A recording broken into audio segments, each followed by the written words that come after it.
Assalamualaikum warahmatullahi wabarakatuh. Hai teman-teman semua, perkenalkan saya Oktavi Pratama, mahasiswa Ilmu Komunikasi Konsentrasi Public Relation Universitas Islam Sultan Syarif Qasim, Riau.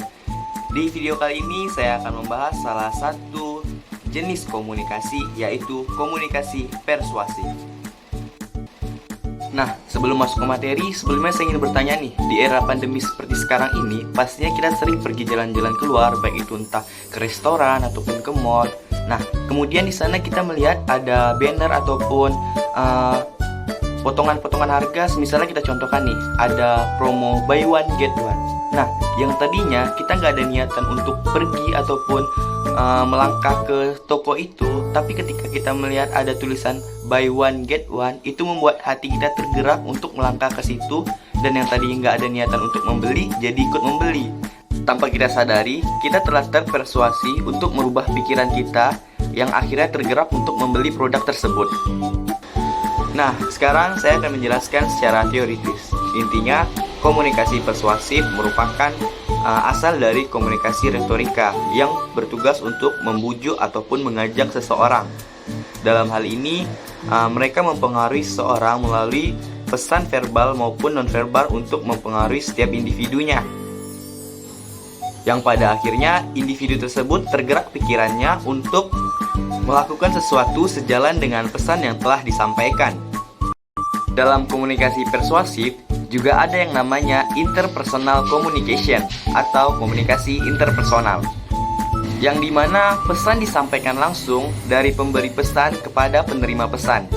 Misalnya ketika teman-teman diajak untuk melakukan sesuatu, ataupun ketika kita mengikuti salah satu talk show yang berbau motivasi, entah mengapa setelah kita selesai mengikuti talk show tersebut, hidup kita jadi lebih positif, lebih bersemangat, dan lebih mendapatkan hal-hal yang positif. Itu artinya pemateri tersebut berhasil mempersuasi kita dengan apa yang telah disampaikan, sehingga bisa merubah pikiran kita sejalan dengan apa yang dia inginkan ataupun apa yang dia sampaikan. Menurut Robert Cialdini, seorang ahli, dia menyebutkan ada beberapa elemen dari komunikasi persuasif. Di antaranya adalah timbal balik adalah harapan pertukaran layanan atau nilai secara timbal balik. Yang kedua, kelangkaan. Pada umumnya, orang sangat tertarik pada sesuatu hal yang langka.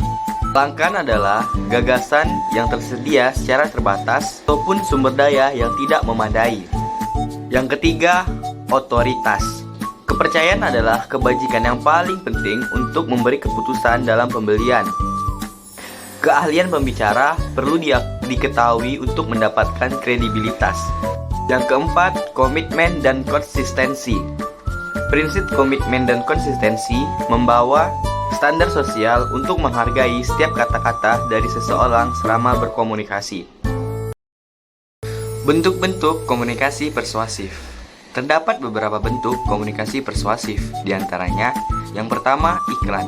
Di dalam iklan, komunikasi persuasif seringkali komunikasi jenis ini dimanfaatkan sebagai bentuk kegiatan pemasaran, karena iklan sendiri merupakan bagian dari jenis promosi, sehingga iklan merupakan bagian kecil dari aktivitas promosi yang lebih luas.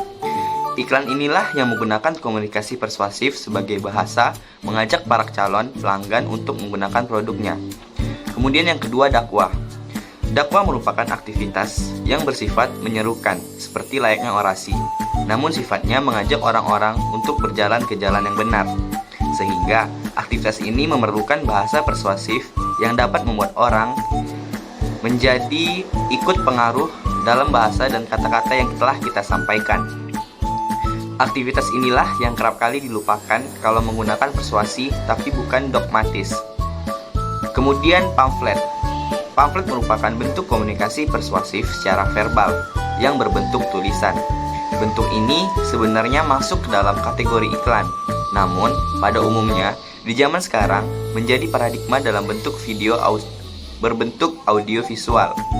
Di dalam pamflet pastinya berunsur iklan yang bersifat mengajak, sehingga pamflet merupakan salah satu bentuk komunikasi persuasif. Mungkin hanya itu saja yang bisa saya sampaikan. Saya mohon maaf apabila ada kesalahan kata, baik disengaja ataupun tidak disengaja. Saya akhiri dengan wassalamualaikum warahmatullahi wabarakatuh. Terima kasih.